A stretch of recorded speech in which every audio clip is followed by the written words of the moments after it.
It's genuinely on fire. It's genuinely on fire. It's genuinely on fire. Hi, my name is Jordan from StudyTime, and this is breaking down essay questions in 1 minute.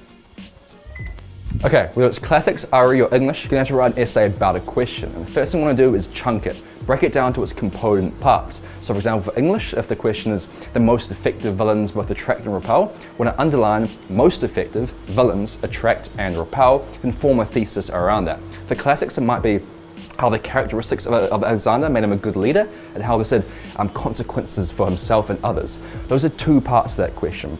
There's a part about his characteristics, that's more of the explaining one, and then there's one about the consequences. That's when we show a bit more perception about the how and the why, and that's how we get E.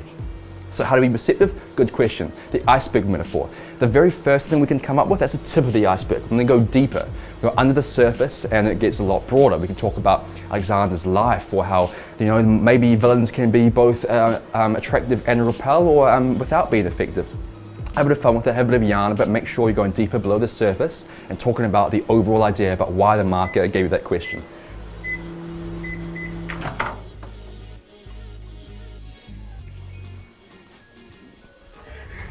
It's genuinely on fire. It's genuinely on fire. It's genuinely on fire. Holy shit.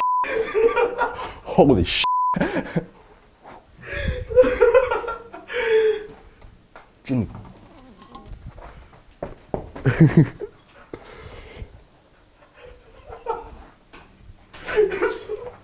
Oh, the banana was on fire.